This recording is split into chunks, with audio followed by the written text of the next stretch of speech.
Բարի օր, հանրային ռադիոյի եթերում առանց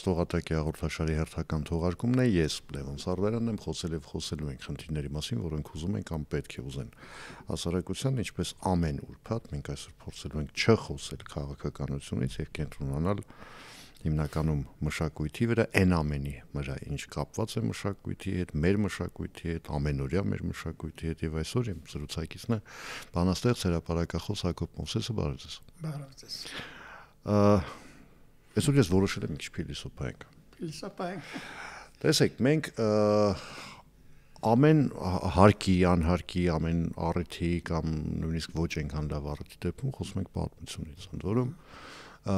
պատմությունը մենք դիտարկում ենք որոշ դեպքերում ինքնախարազանման համար, որոշ դեպքերում այսպես գլուխ գովելու համար, ինչի՞ չէ, ասում եմ գլուխ ունեմ, պիտի գովեմ, բայց մենք այնպես տպավորություն է, որ հարմարվել ենք այն բոլոր նարատիվներին, որ չգիտեմ, արաբներից սկսած թուրքերով, ցարական Ռուսաստան, բոլշևիկներ, դաշնակցություն, ՀՀՇ, ՊՊՇ, ով ասես, այդ պատմությունը մեկնաբանել են տարբեր ձևով, եւ մենք այդ մեկնաբանությունների հետ համակերպվել ենք, այսինքն մենք դադարել ենք պատմությանը նայել քննադատորեն, այսինքն մենք չենք քննադատում մեր պատմությունը եւ հետեւաբար որպես կանոն գալիս ենք նաև սխալ եզրահանգումների։ Ճիշտ է։ Ինչ պետք է արվի։ Ինչ պետք է արվի։ Ամենահեշտ ու ամենադժվար հարցն։ Եթե մենք համայնապատկերով նայենք հարցը, տեսնենք, որ դա մեր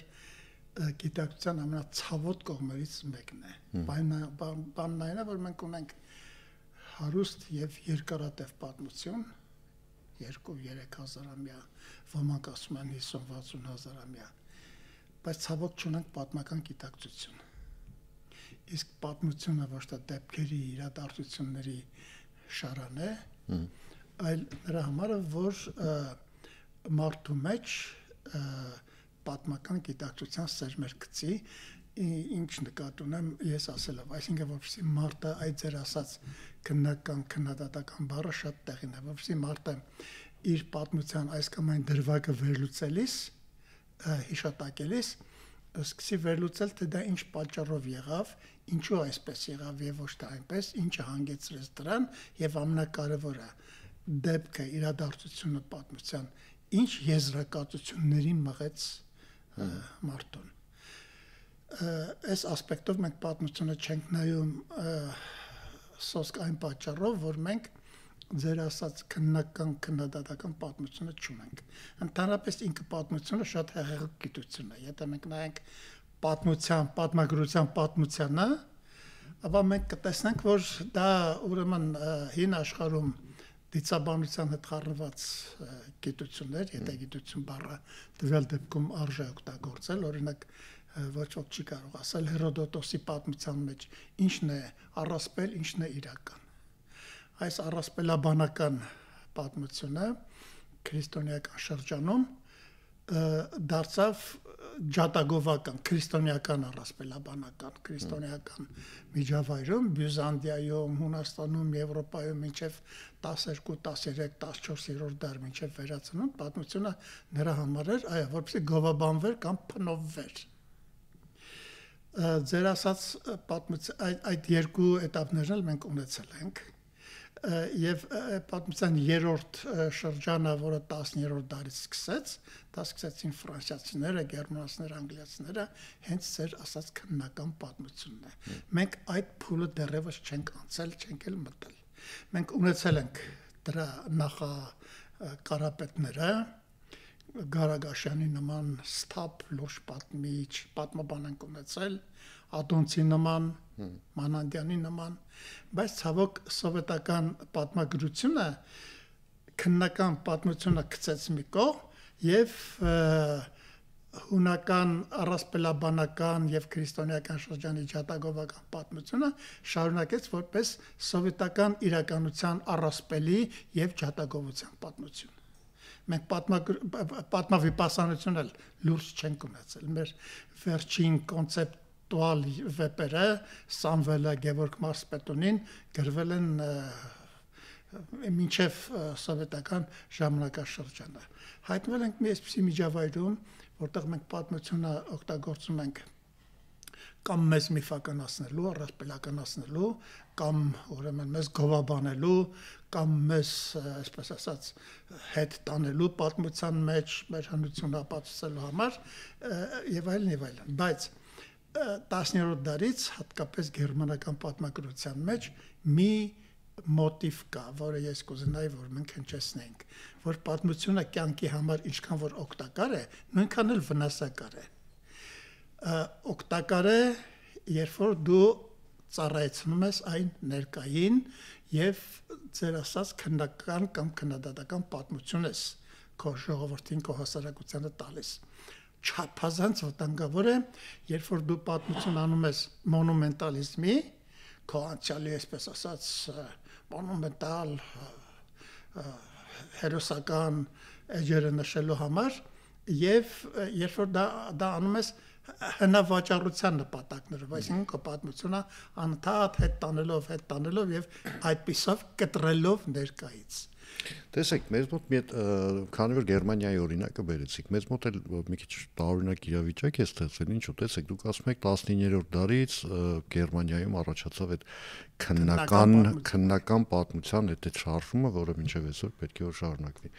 Մոտ մի 7-8 տարի առաջ, եթե չեմ սխալվում, գերմանական ռոք խումբ կա, կոչվում է Ռամշտայն, որ երիտասարդների մոտ բավական տարածած է։ Ես, ինքը իմ համար այնքան էլ հարազատ երաժշտություն չի, բայց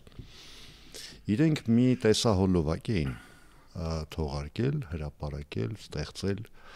որի համար Հայաստանում առնվազն, ես ազնվորեն եմ ասում, Deutschland տեսահոլովակի համար, եթե մենք մեր պատմության հիմքով նման մի բան որևէ մեկը փորձեր անել, իրենք խաչ էին, ուղղակի կվառեին։ Բայց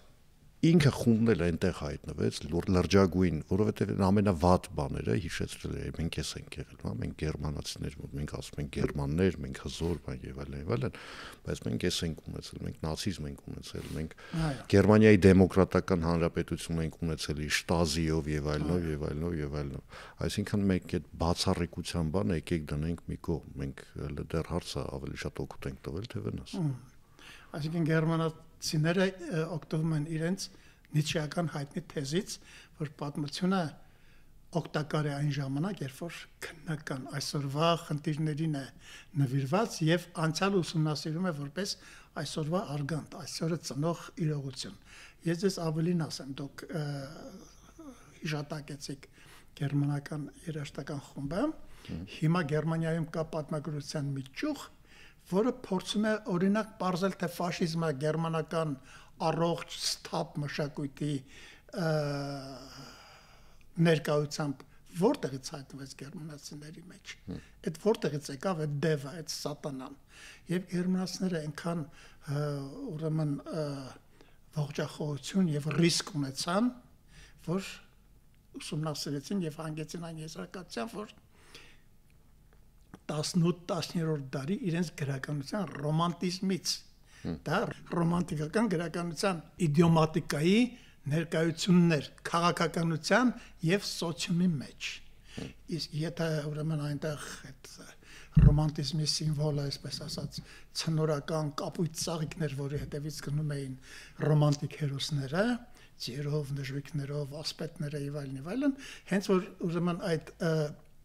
ցնորական ռոմանտիկական սիմվոլը դառնում է քաղաքական սիմվոլ, մարմին եւ ֆյուզիս է ստանում, ինքը դառնում է ընտրյալ ազգ եւ այլն։ Մեր պատմությունը իր ողբերգությունների արտաքին պատճառները հիմնականում ուսումնասիրել է, բայց մեզ մնում է այդ գերմանացիների նման մեր պատմության ողբերգությունների ներքին պատճառները, այն պատճառները, որոնք հենվեցին մեր քաղաքական ռոմանտիզմի,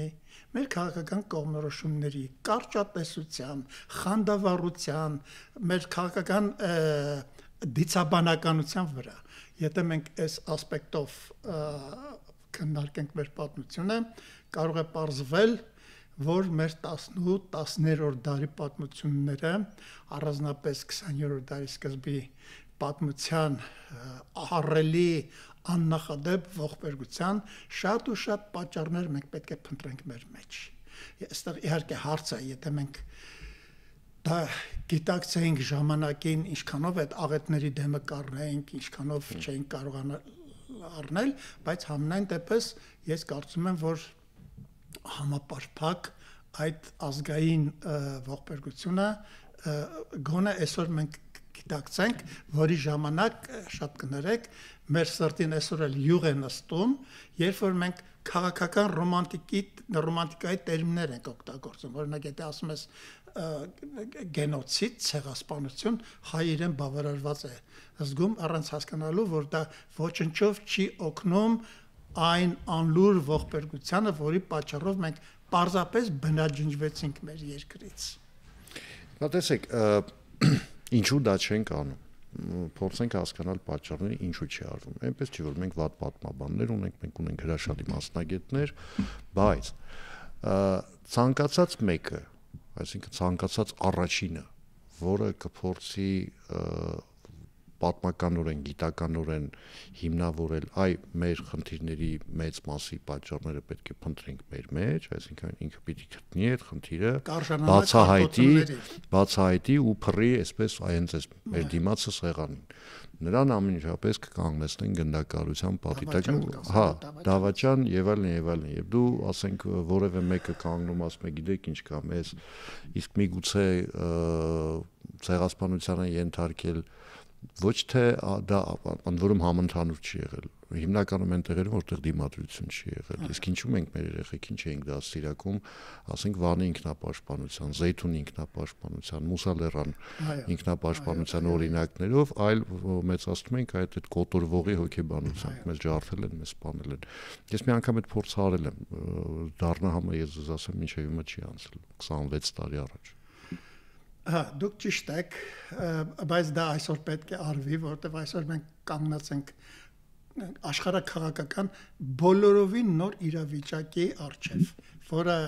10-րդ դարից 11-րդ դարից մեր մեջ չի եղել։ Այսինքն մենք կանգնած ենք մի իրավիճակի առջև, որտեղ մենք մեր քաղաքական, սոցիալական, մշակութային հետագա ճակատագրի համար ինքներս պետք է պատասխան տանք։ Մենք այլևս, այսպես ասած, Օսմանյան կայսրության հարկատուները չենք, մենք այլևս սովետական միության ռեսպուբլիկաներից մեկը չենք, որ ընդհանուր նորմատիվներով առաջնորդվենք, եւ այսօր մենք պետք է ինքներս կանգնենք մեր պատմության գլխին,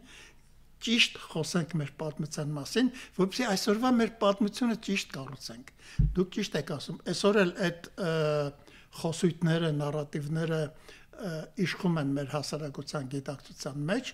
այսօր էլ դեռևս պատմության դիցաբանական, առասպելաբանական, մոնումենտալ տարերն են իշխում մեր գիտակցության մեջ, բայց գիտեք ինչ, պատմությունը ինքը թույլ տվեք շատ կոպիտ բառ օգտագործել ոչ հայերեն, մուխանատ բան է։ Պատմությունը, եթե դու պատմությանը խաբում ես, պատմությունն էլ ինքը քեզ է խաբում։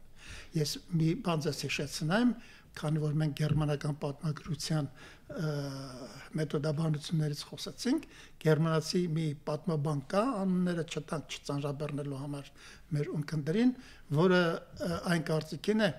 որ պատմությունը անամնեզ է, այսինքն ազգի հիվանդության պատմությունն է։ Անամնեզ, երբ որ դու գնում ես հիվանդանոց, բժիշկը բացում է քո հիվանդությունների պատմությունը եւ նայում է թե ինչն է բերել քեզ հասցրել այս վիճակին։ Այ պատմությունը որպես անամնեզ, որպես մեր հիվանդությունների պատմություն,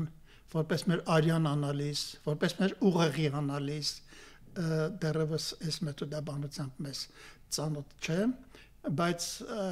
կամա ակամա մենք պետք է արդեն նետվենք այդ պատմության մեթոդաբանության գիրկը, որովհետև մեր առջև ծառացած խնդիրները այլևս ռոմանտիկական, ցնորական լուծումներ չեն պահանջում։ Իմիջայլոց այդ գիծը չասենք, թե մեր գրականության, մեր մշակույթի մեջ չի եղել։ Կարդացեք Թումանյան, Չարենց կարդանք, Տերյանը կարդանք, մենք մեծ մարդիկ, ես երեք հենց Թումանյանի բանն էի կարդում։ Իմիջիալս Չարենցի պատմության քառուղիները, քառուղիները, այո, դուք հիշեք ազգային երազը, թե մենք մեր գլխին ինչ փորձանքներ բերեցինք։ Հիշեք Թումանյանի հայտնի արտահայտությունը, մենք մինչև այսօր այդպես է ժողովուրդ չդարձանք, այլ մնացինք խալխ։ Խալխ մնալը պատմական գիտակցության արդյունք է։ Պատմությունը այսօր մեզ մղում է ժողովուրդ դառնալ, հասարակություն դառնալ, պետություն դառնալ, դրա համար մենք պետք է ճիշտ պատմական մեթոդաբանություն որդեգրենք, եթե ճիշտ չորդեգրենք եւ մնանք էնտուզիազմների, հայրենասիրական սին ուղեղ պղտորող կոչերի ոլորտում մենք նորից կդոփենք տեղում եւ չենք կարողանա կառուցել այն, ինչին կառուցելուն Աստված այսօր մեզ մղել է։ Հիմա տեսեք, պատմության շուրջ համախմբվել մեզ մոտ չի ստացվում, որովհետեւ այդ պատմությունը ինքը իր մեջ զուտ այ որովհետեւ ինքը անցել է բազմաթիվ կայսրությունների եւ քաղաքական հոսանքների եւ ուժերի ձեռքի տակով ինքը այդ իմաստով շատերին վստահություն չի ներշնչում։ Այսինքն այն պատմությունը, որը մեր մասին թվում է թե հիմա պատմության շուրջ համախմբվել չի ստացվում, գրականության շուրջ համախմբվել չի ստացվում, արվեստի շուրջ առհասարակ չի ստացվում։ Երբեմն անգամ սկսում ես կասկածել, որ պետության ու պետականության շուրջ է ստացվելու դառնել։ Լավ, այդ ինչը պիտի լինի այն խարույկը, որ մենք բոլորս հայավարի հավաքվենք այդ խարույկի շուրջ, սկսենք բարձրաձայն խորհել ու այդ արանքում նաև այդ խարույկի լեզվակների հետ խաղալ։ Հասկանալի է։ Ես համենայն դեպս կարծում եմ, որ պետությունը տեսեք դուք շատ ճիշտ եք ասում, շատ ճիշտ եք դատում, բայց ամբողջ հարցն այն է, որ եթե հայը այսօր պետականամետ չէ, պետական գիտակցություն չունի, դա օբյեկտիվ իրողություն է։ Դա նրանից է, որ 1045 թվականից հետո ինքը պետություն չի ունեցել, պետություն, որ ասել են, հայ մարդը ընկնավորել է, կներեք այս բառի համար, կամ պատկերացրել է Օսմանյան պետությունը, որտեղ ինքը հարկատու եւ հալածյալ է, կամ պատկերացրել է ցարական Ռուսաստանը, որտեղ ինքը իր կրթության, դպրոցների, լեզվի տերը չի եղել, կամ պատկերացրել է սովետական միության մեջ իրեն, որտեղ ինքը նորից խնդիրներ է ունեցել։ Այսինքն մենք պետություն բառի իմաստը չենք հասկանում, դեռևս չենք կռահել։ Պետությունը մեր մեջ բացասական զգացողություններ է ծնում։ Իսկ միգուցե դա նրանից է, որ վերադառնամ ձեր մտքին, դուք ասացիք, որ պատմությունը այն արգանդն է, որից ծնվում է ներկա իրողությունը։ Այսինքն, եթե մենք այնտեղ ունենք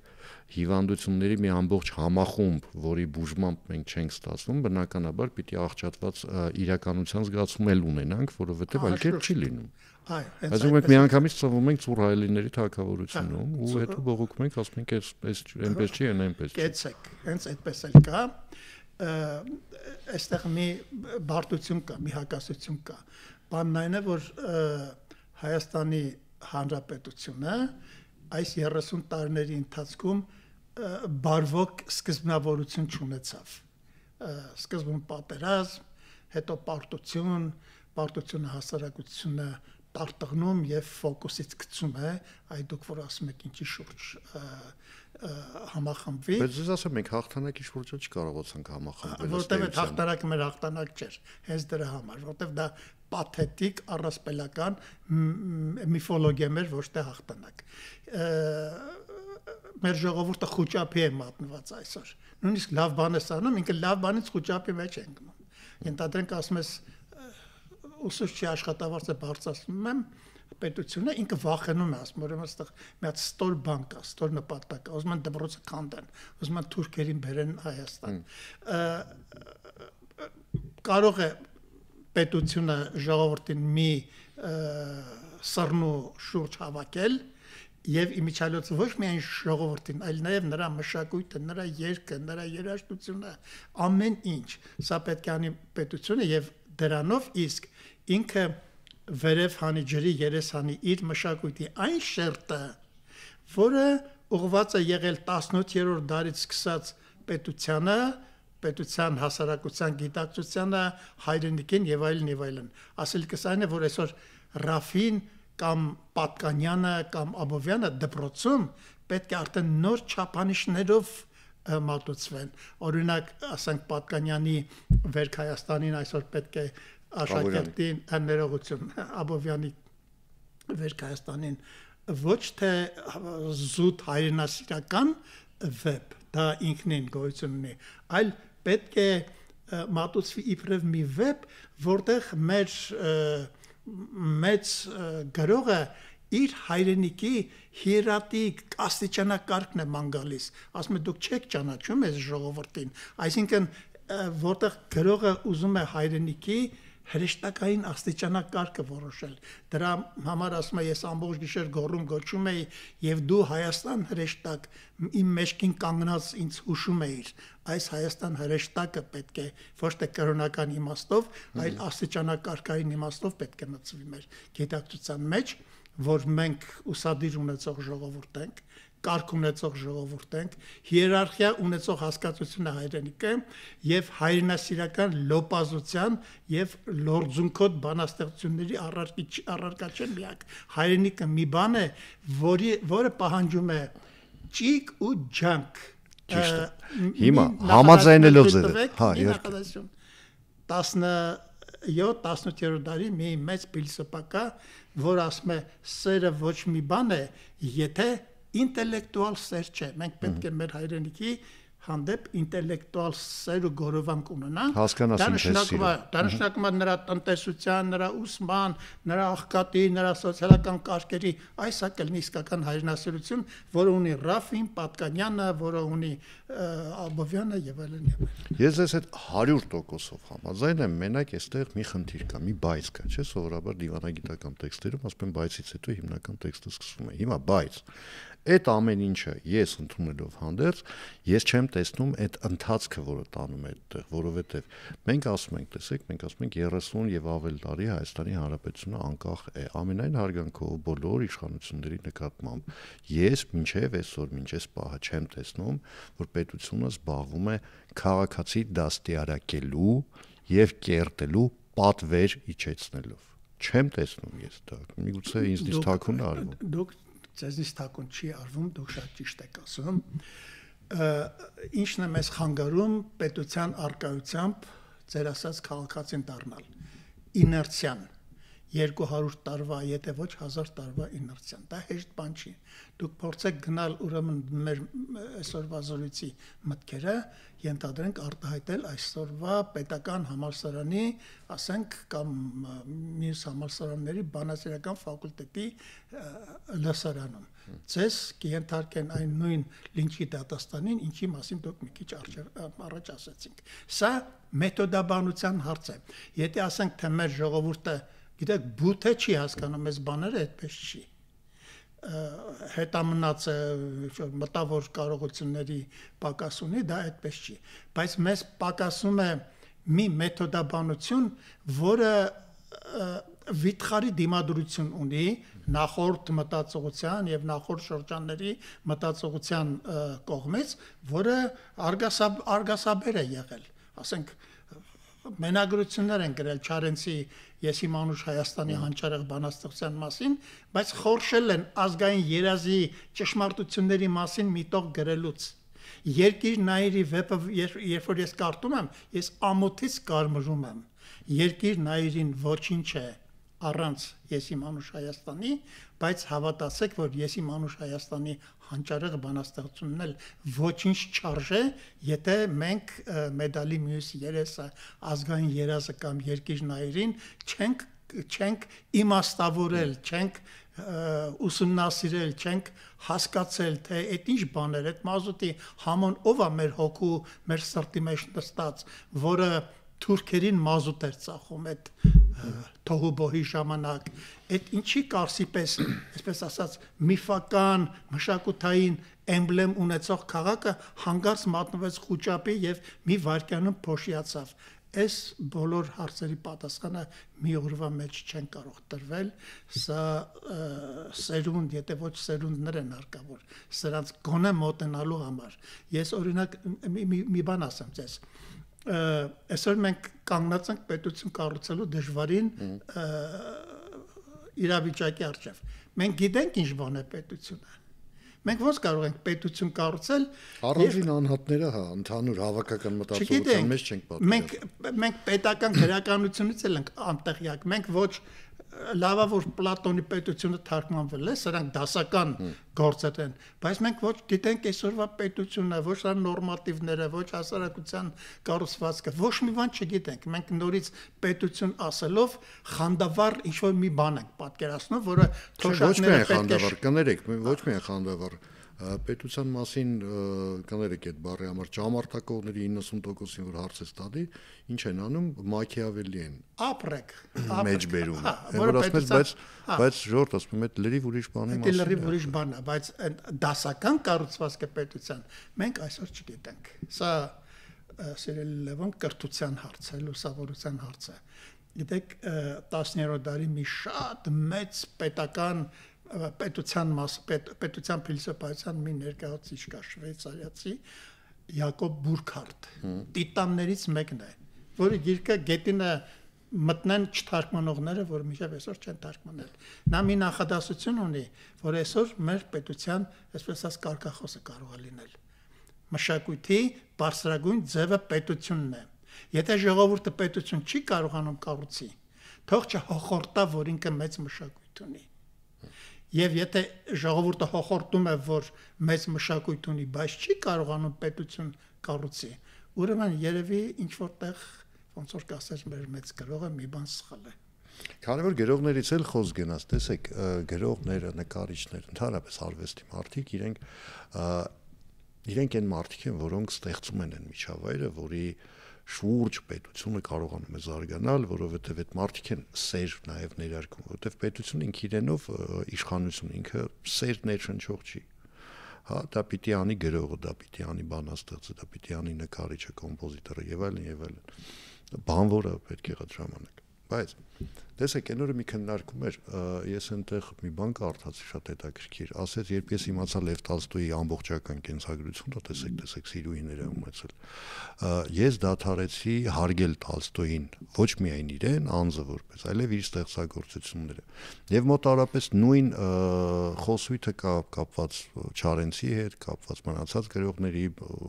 բանաստեղծների, կոմպոզիտորների, քանդակագործների հետ եւ այլն, եւ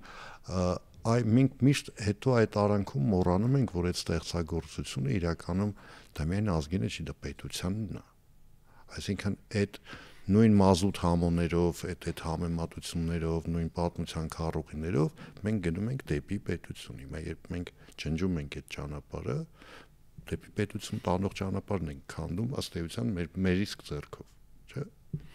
Անշուշտ, ուրեմն մեր նախորդ խոսակցություններում հիշատակված մեթոդաբանությունը պետք է վերաբերի նաև գրականությանը։ Այսօր գրականությունն էլ պետք է դպրոցներում, բուհերում այլ կերպ մատուցվի։ Մի կողմ թողնենք, որ հումանիզմի կեղծ մեթոդաբանություններով շաղախված գրականությունը այսօր իշխում է մեր իրականության մեջ, նաև գիտեք մեր գրականությունը այնքան անznավորված է, այնքան որ հետո գրականությունը թողնում են եւ անցնում են գրողներին։ Թե Տոլստոյը քանի սիրուհի է ունեցել, ես խորհուրդ կտայի մեր ընթերցողին չմտնել Տոլստոյի քիթը, մանավանդ Տոլստոյի սիրուհիները իր ջահել վախտերի մոլորությունների էին, ես խորհուրդ կտայի կարդալ Հարություն վեպը, որտեղ նա սիրուհիներին կործանած կերպարի ամբողջ քրիստոնեական զղջման ապոլոգիան է տվել։ Սիրուհի ունենալով չի, եւ սիրուհի չունենալով էլ չի։ Գրողը նրա համար չի, որ մտնես իր խոհանոցները եւ քչփորես, թե այս ինչ դարակում ինչ կա, ինչ դարակում ինչ կա։ Չարենցն էլ դրա համար չի։ Ընդհանրապես ես ձեզ մի բան ասեմ։ Մեր հատկապես առաջին քննարկման առաջին պլանի եղող գրողները, բանաստեղծները, Չարենց, Բակունց, Գուրգեն Մարի, դուք իմացեք ամենակիչ ուսումնասիրվածներն են։ Մի արգենտինացի գրող կա, որ ասում է, եթե ուզում ես գրողին շուտ մոռանաս, անջապես մոռանաս, իրան դարձրու մասսայական, զանգվածային։ Դուք հանգարց չկարծեք, որ Չարենցի անունները տվողները կամ Չարենցի կենցաղը ուսումնասիրողները, չգիտեմ, ինքը մոլություններ է ունել եւ այլն, Չարենց գիտեն։ Չարենց չգիտի մեր ժողովուրդը։ Մեր ժողովուրդը գիտի այդ անունները որպես կռապաշտության, այսպես ասած, սիմվոլներ։ Իկոնաներ։ Իկոնաներ։ Մեր ժողովուրդը գիտի Թումանյանին, բայց չգիտի Թումանյանի ամենատարական մի կաթիլ մեղրի պատմությունը քաղաքականության մեջ ինքը չի կարող абստրահել եւ գալ Թումանյանական այն երկու տողի վերլուծությանը թե ինչի է գրել ինչքան ավել կոտորվեցին այնքան ավել կատաղեցին թեով բանա ինչ բանա անհաղթ ակլորը որին թակավորը մորթում է ուրեմն ուտում է փորի մեջից ծողրուղույա կանչում այս բոլոր բաները մեր պատմության բոլոր սիմվոլները տո Կիկոսի մահը տո Ձախորդ Պանոսը ինչ կանեք դուք եթե ես ասեմ որ սրանք մեր պատմության սիմվոլներ են մետաֆորներ են եթե ես դες ասեմ որ Կիկոսի մահը մեր հայ ժողովրդի պատմությունն է այ ես երբ որ ասում եմ որ ամեն ինչ այսօր պետք է գրականության ջատագովական մեթոդաբանությունից դուրս ուսումնասիրվի եւ մատուցվի ես սա նկատի ունեմ եւ այս դեպքում եւ Ռաֆին եւ Թումանյանը եւ Չարենցը կարող են հավասարապես մասնակցել մեր պետության այսօրվա կառուցմանը եւ մեզ ոչ մի կաթիլ մեղրի մեջ գցել ոչ Կիկոսի մահի մեջ ոչ էլ մանավանդ անհաղթ ակլորության Շնորհակալություն զրույցի համար նաև այսպես ամփոփելով ասեմ որ եթե այդպես չանենք մենք էլի շարունակենք պատմության քառուներով թափառել շատ երկար անգաղափար եւ ցակուցրիվ Շնորհակալություն զրույցի համար հիշեցնեմ այսօր իմ զրուցակիցներ բանաստեղծ հրապարակախոս Հակոբ Մովսեսը ես Լևոն Սարդարանն եմ կհանդիպենք արդեն երկու շաբթի օրը նույն ժամին նույն վայրում հաջողություն եւ համբերություն բոլորիս